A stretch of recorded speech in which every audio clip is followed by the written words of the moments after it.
Seigneur, ta parole au quotidien nous nourrit et nous donne vie.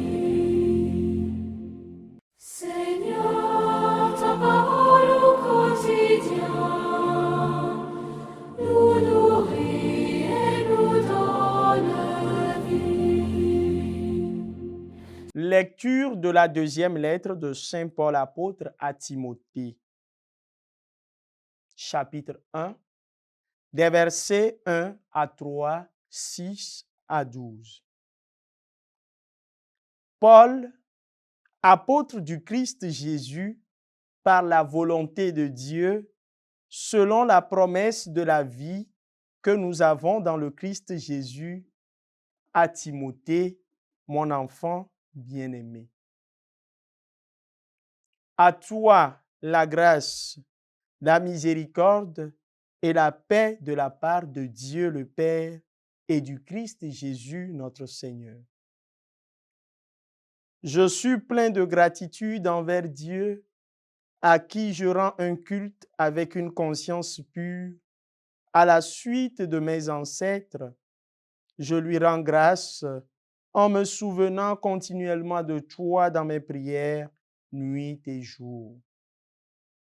Voilà pourquoi je te le rappelle, ravive le don gratuit de Dieu, ce don qui est en toi depuis que je t'ai imposé les mains. Car ce n'est pas un esprit de peur que Dieu nous a donné, mais un esprit de force, d'amour et de pondération.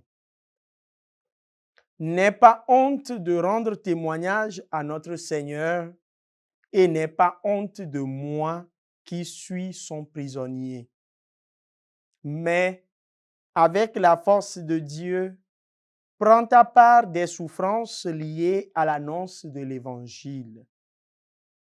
Car Dieu nous a sauvés, il nous a appelés à une vocation sainte, non pas à cause de nos propres actes, mais à cause de son projet à lui et de sa grâce. Cette grâce nous avait été donnée dans le Christ Jésus avant tous les siècles et maintenant elle est devenue visible car notre Sauveur, le Christ Jésus, s'est manifesté. Il a détruit la mort et il a fait resplendir la vie et l'immortalité par l'annonce de l'Évangile pour lequel j'ai reçu la charge de messager, d'apôtre et d'enseignant. Et c'est pour cette raison que je souffre ainsi, mais je n'en ai pas honte, car je sais en qui j'ai cru. Et j'ai la conviction qu'il est assez puissant pour sauvegarder jusqu'au jour de sa venue le dépôt de la foi qu'il m'a confié. Parole du Seigneur.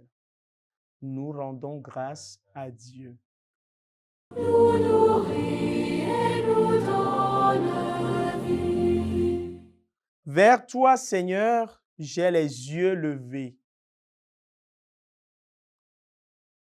Vers toi, j'ai les yeux levés.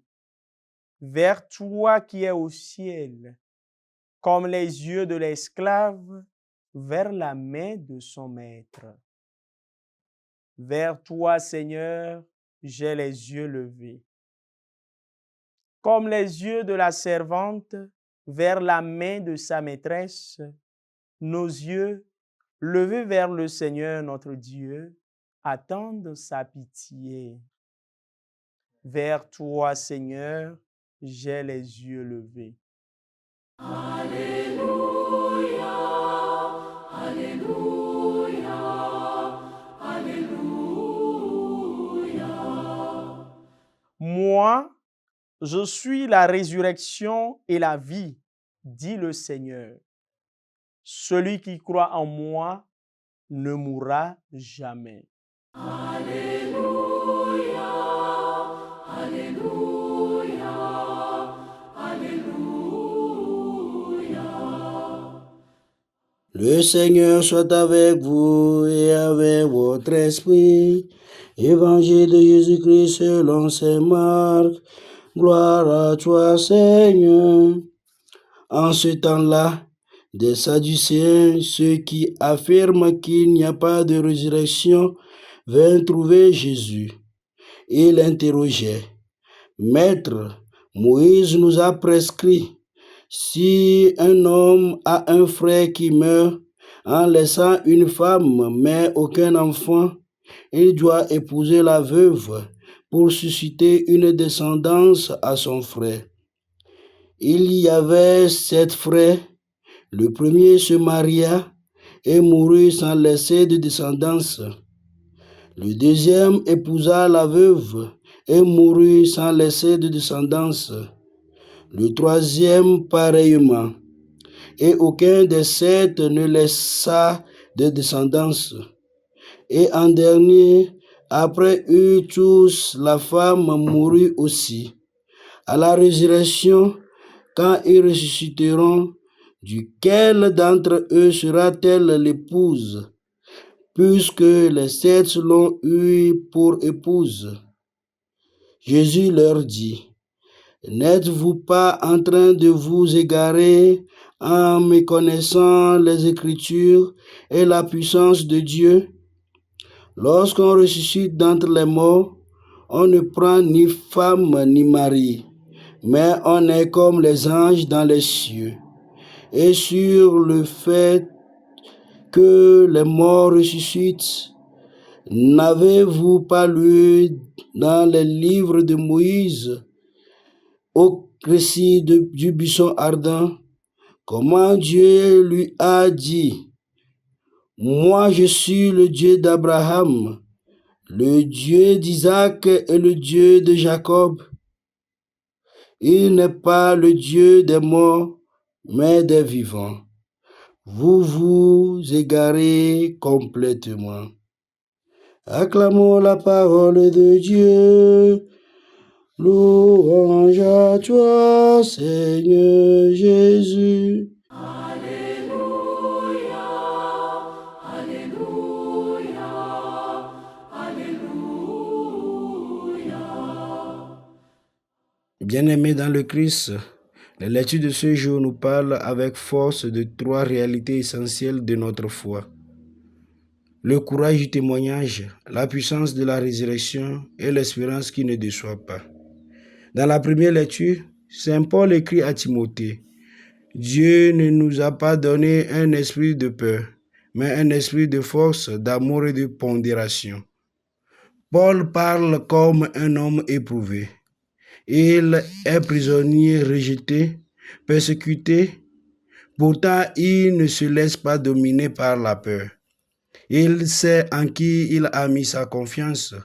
Voilà le vrai croyant, non pas quelqu'un qui n'a jamais de difficultés, mais quelqu'un qui continue d'avancer malgré les difficultés. Cette parole rejoint profondément la mémoire des martyrs africains que l'Église célèbre aujourd'hui. Saint Charles Lwanga et ses compagnons. Jeunes, simples, mais remplis de foi. Ils ont préféré mourir plutôt que de renier le Christ. Leur vie proclame que la foi chrétienne n'est pas une tradition superficielle, mais elle est une rencontre vivante avec le Christ. Aujourd'hui encore, beaucoup de chrétiens ont honte de montrer leur foi, honte de prier, honte de défendre la vérité, honte de vivre selon l'Évangile. Mais Saint Paul nous dit, n'aie pas honte de rendre témoignage à notre Dieu, à notre Seigneur. Le chrétien est appelé à être lumière dans sa famille, dans son travail et dans la société, partout où il se trouve. Dans l'Évangile, les Sadducéens qui ne croyaient pas en la résurrection des morts tendent un piège à Jésus en faisant appel à la loi biblique du lévirate qui permettait une veuve sans enfant d'épouser le frère de son défunt mari.